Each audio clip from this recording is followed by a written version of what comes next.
So I've decided to test out the Crayola paint markers today because in a few weeks I am actually going to be doing a big paint pen review and compare.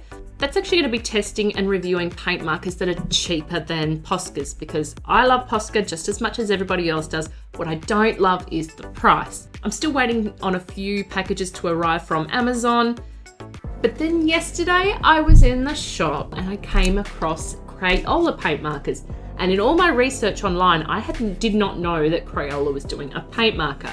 Problem was they weren't that cheap, so I didn't really feel like I could include them in my cheaper paint pen review that I'm going to be doing. Anyway, let's get into this one. I want to really test them out properly, so I'll be testing them out on stock standard sketching paper, rocks, because I know a lot of people use paint markers for rock art. I've got some ceramic objects, wood, everyone loves a good little bit of wood, glass, finally some little canvases. We'll test them out on canvas. So which surface to start? Oh, actually let's open up and have a look at them first. That's probably a good starting point, Di.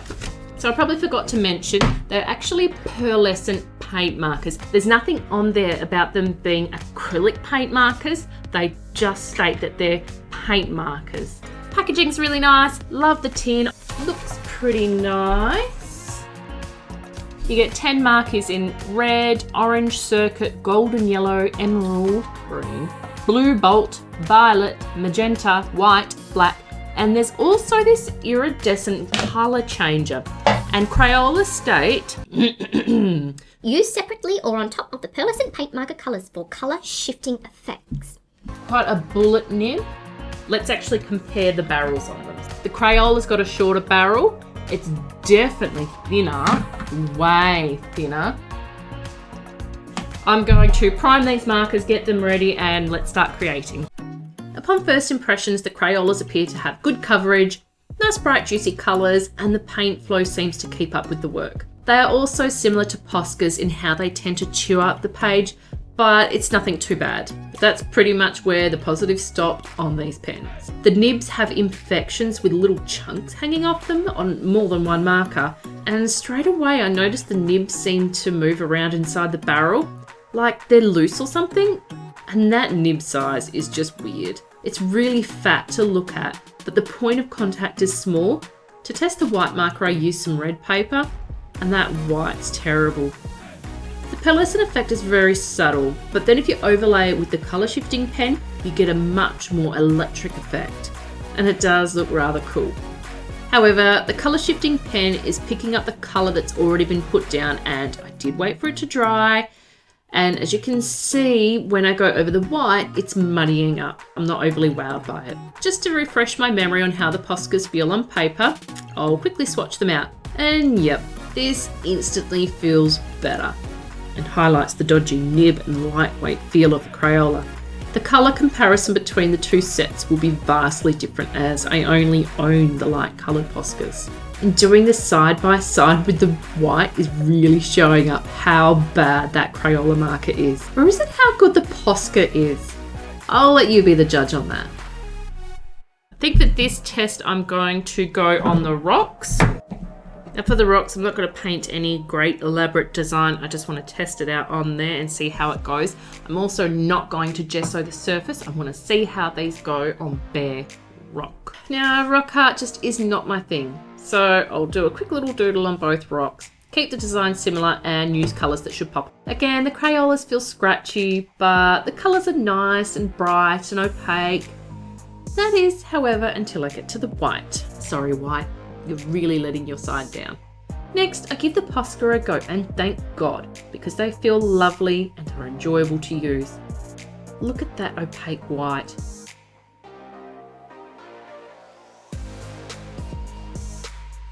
I'll do a quick little scratch test. It's not like I want to keep these fabulous pieces of rock art, and as I presume the Crayola paint scratches off really easily. I expected that because it's not been primed or sealed. But surprisingly, the POSCA, yeah, it does scratch off, but not easily. I have to put some effort in to get it off. So, well done, POSCA. Okay, it's a new day here, new t-shirts, spilled coffee on the last one. I'm going to quickly rush through testing on metal and glass. I'm not going to do any artwork or anything on these. See how we go. The Crayola I'm doing first on the metal. Oh.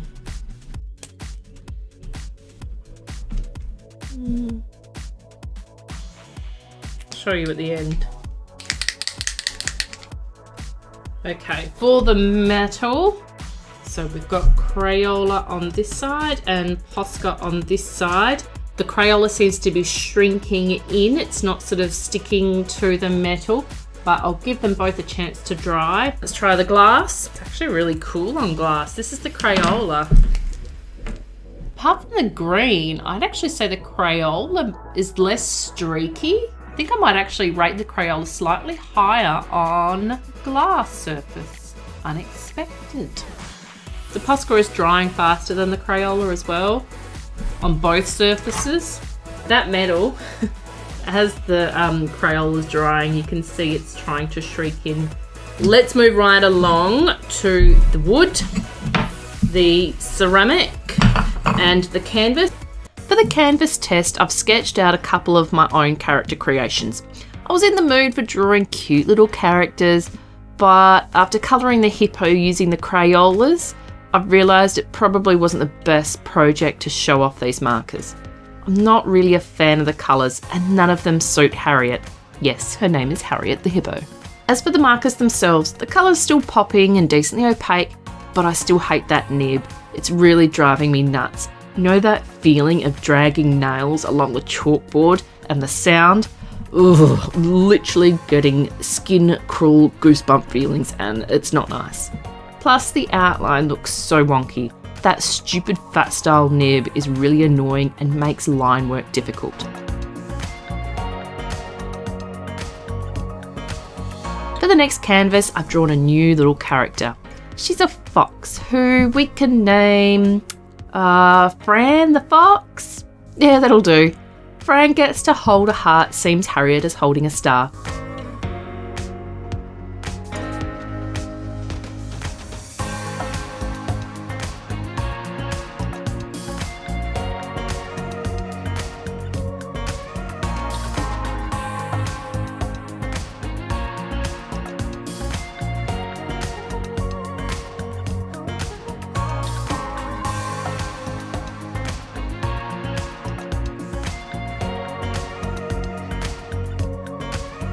Posca is definitely streaming ahead in this 2-horse race. It's not even close. For the wood test, I've tried to design something that will suit the colours of the Crayola markers a bit more. It's a mandala style flower thing, and the paint is working on the wood fine, but they still feel awful.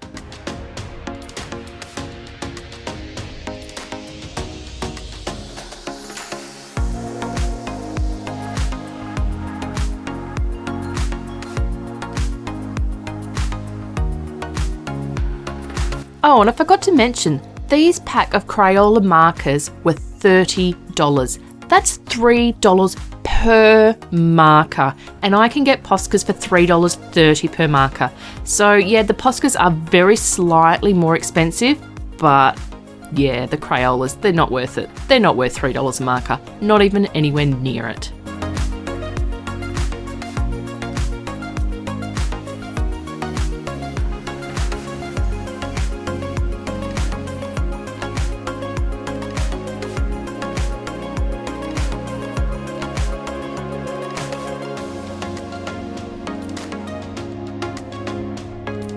Both designs look okay, but once again, Posca is winning.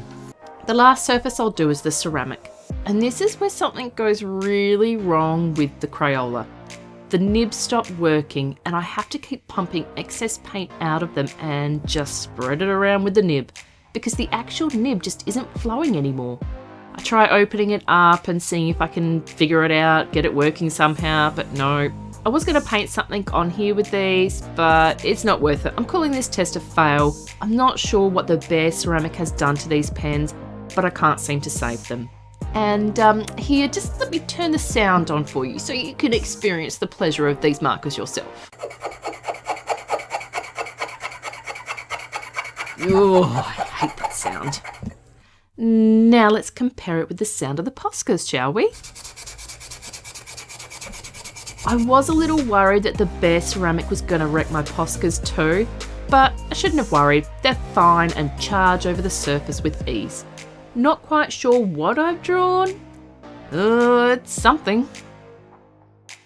So what's my final verdict on these Crayola signature paint pens? And yes, I do signature in air quotations because I'm not quite sure what's so signature about these. It's supposed to be like their premium end of products. These are crap, basically. I mean, these things could give you the most opaque colours, the prettiest colours. I still wouldn't buy them, I still wouldn't use them, and that is because of these rubbish nibs in them. They make them really unenjoyable to use. They make art feel like a chore, and who wants to do art if it feels like a chore? It's supposed to be enjoyable, it's supposed to be relaxing, and these just, no, they're not it. So what I do recommend is something I don't normally recommend to you guys.